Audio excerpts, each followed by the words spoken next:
ما يلفظ من قول إلا لديه رقيب عتيد. Tidak ada suatu kata yang diucapkannya, melainkan ada di sisinya malaikat pengawas yang selalu siap mencatat.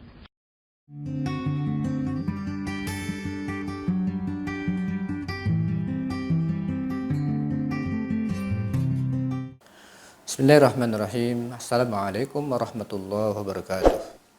Alhamdulillah wassalatu wassalamu ala rasulillah amma ba'd. Pencinta ilmu komunikasi Islam, bersua kembali kita dalam channel kuliah komunikasi Islam. Kali ini kita akan membincang bagian terakhir dari media komunikasi kita dengan Sang Pencipta, yaitu kita akan berbicara tentang doa. Pencinta ilmu komunikasi Islam, doa adalah media komunikasi yang disediakan oleh Allah untuk langsung, ya, ada hotline, ada hubungan langsung tanpa perantara disediakan oleh Allah Subhanahu wa taala kepada kita. Kapan saja kita perlu, Allah Subhanahu wa taala sediakan waktunya untuk menerima keinginan kita, hajat kita. Nah, ini doa. Pencinta ilmu komunikasi Islam, doa ini diibaratkan sebagai yang pertama, permohonan perlindungan dari makhluk yang dhaif kepada Allah yang maha kuat. Harapan hamba yang fakir kepada Allah yang maha kaya. Ketundukan dari yang tak punya kuasa apa-apa kepada Allah yang membuka pintu selebar-lebarnya untuk mendapatkan apa-apa. Itu semua adalah bagian daripada doa. Doa ini fitrah manusia. Ketika mereka membutuhkan sesuatu atau ingin menghilangkan sesuatu yang tak dia inginkan selalu ada pada dirinya, jiwa ini langsung otomatis menghadapkan, ya, wajahnya seolah-olah ke langit, tangannya diangkat, lalu mulutnya mengucapkan apa yang dia hendak inginkan, kadang-kadang dengan mata yang berbinar-binar, bahkan ada yang menangis, merengek kepada Allah Subhanahu wa taala, meminta sesuatu agar mendapatkan apa yang diharapkan atau menghilangkan sesuatu yang dia tidak inginkan. Nah, ini doa ini adalah kebutuhan. Semakin berat masalah yang dihadapi atau semakin besar keinginan yang ingin didapatkan, semakin kencang keinginan dia untuk berdoa dan meminta kepada Allah Subhanahu wa taala. Jadi, pencinta ilmu komunikasi Islam, ini adalah kebutuhan manusia, doa ini, untuk selalu meminta kepada Allah, dan Allah sediakan ini. Kebutuhan ini Allah akomodir untuk manusia-manusia yang ingin mendekat, ingin meminta kepadanya. Dan Allah nggak suka bahkan dengan orang-orang yang tidak mau meminta kepadanya. Allah senang kalau kita meminta kepadanya. Hanya masalahnya kadang-kadang pencinta ilmu komunikasi Islam, orang kalau merasa hebat, sehat, melakukan sesuatu tanpa berdoa bisa, itu kadang-kadang lupa dengan doa. Ini kadang-kadang ada pada manusia, lagi nyaman, gak ada masalah, enak, lupa sama Allah. Tapi ketika dilanda sesuatu yang menyulitkan hidup mereka, membahayakan jiwa mereka, langsung mereka, ya, tiba-tiba menengadahkan tangan ke langit, meminta kepada Allah, kadang-kadang dengan janji lagi, kalau engkau selamatkan ya Allah, aku akan dekat kepadamu, akan mensyukuri nikmatmu, akan beribadah kepadamu. Itu kadang-kadang janji. Lagi sakit sadar, lagi masalah hidup sadar, ketika lupa, ketika sudah hilang kadang-kadang lupa lagi. Allah ingatkan dalam surah Yunus ayat 22-23, di antaranya waladzi yusayyirukum fil barri wal bahr. Dialah yang telah memperjalankan kalian di darat, di lautan.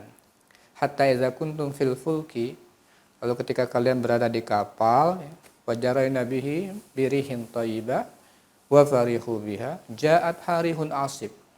Ketika ada di atas kapal dapat angin yang nyaman, enak, mereka bahagia. Tapi tiba-tiba ada angin kencang, badai datang. Nah, waja'ahumul mauju min kulli makan. Gelombang dari segala arah mengepung mereka. Wazannu annahum uhita bihim, dan mereka menyangka udah nggak selamat lagi nih karena dikepung oleh gelombang. Da'allaha mukhlishina lahuddin. Nah, pada saat itu mereka langsung otomatis berdoa kepada Allah, mengikhlaskan agama hanya kepada Allah. La in anjaitana min hadhihi lanakunanna minasyakirin. Andaikan engkau selamatkan kami dari hal-hal seperti ini, kami pasti akan menjadi orang yang pandai bersyukur. Pencinta ilmu komunikasi Islam, itulah manusia.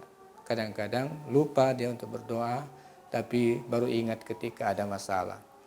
Nah, padahal Allah Subhanahu wa taala berjanji kepada kita. Allah berjanji, siapapun yang berdoa akan dikabulkan oleh Allah. Ya. Qala rabbukum ud'uni astajib lakum. Ya, Allah Tuhan kamu berkata, berdoalah kepadaku, niscaya aku akan kabulkan doa kalian. Pencinta ilmu komunikasi Islam, jadi doa ini adalah bagian daripada media yang disediakan oleh Allah Subhanahu wa taala kepada manusia. Nah, di antara keutamaan dan kekuatan doa, Rasulullah sallallahu alaihi wasallam bersabda, la yanfa'a hadzarun min qadar walakinna du'a yanfa'u mimma nazala wa ma lam yanzil fa'alaikum bid-du'a ibadallah. Enggak ada manfaatnya kehati-hatian kalau sudah ada qadar takdir Allah, tetapi doa akan bermanfaat terhadap sesuatu yang sudah turun dan bahkan yang belum turun. Hendaklah kalian berdoa wahai hamba Allah. Jadi doa itu harus kita panjatkan. Bahkan pencinta ilmu komunikasi Islam, dalam sejarah sesuatu yang seperti dalam hitungan manusia tidak mungkin terjadi. Itu bisa Allah Subhanahu wa taala kabulkan. Allah Subhanahu wa taala kabulkan, padahal kemungkinan yang sangat mustahil bisa terjadi, seperti doa Nabi Zakaria meminta anak, padahal beliau sudah tua, sudah sangat tua, kepala sudah banyak ubannya, istrinya dianggap sudah tidak bisa melahirkan, tapi tidak membuat Nabi Zakaria putus asa untuk berdoa. Ternyata kekuatan doa itu akhirnya dianugerahilah oleh Allah Subhanahu wa taala Nabi Zakaria seorang anak yang bernama Yahya. Dan dalam sejarah yang namanya doa ini betul-betul banyak sekali bukti, ya, bahwa banyak sekali bukti ketika orang berdoa dikabulkan oleh Allah Subhanahu wa taala, mendapatkan apa yang dia inginkan. Contoh yang sangat nyata dilihat oleh banyak sahabat adalah ketika terjadi musim kering di Madinah. Lalu di situ diadakanlah salat istisqa. Belum sampai Nabi ke masjid, selesai di lapangan salat istisqa, meminta doa kepada Allah Subhanahu wa taala, hujan turun dengan derasnya sampai para sahabat berlindung, bersegera mencari tempat-tempat untuk berteduh. Luar biasa kekuatan doa tersebut. Dan pencinta ilmu komunikasi Islam, sebab itu media ini harus kita manfaatkan sebaik-baiknya untuk kita memenuhi kebutuhan kita, menyelamatkan diri, dan insya Allah bisa untuk menenteramkan sesama, bisa untuk memberikan doa untuk orang lain. Mudah-mudahan ini juga menjadi salah satu di antara media yang perlu sekali untuk kita manfaatkan dalam kehidupan kita sehari-hari untuk mendapatkan keselamatan diri dan untuk memberikan kenyamanan bagi orang lain. Mudah-mudahan bermanfaat buat kita. Dengan memanfaatkan 5 media yang disediakan oleh Allah ini, kita memiliki porsi yang cukup untuk berkomunikasi dengan Allah Subhanahu wa taala. Aqulu qouli hadza wa astaghfirullah li wa lakum. Assalamualaikum warahmatullahi wabarakatuh.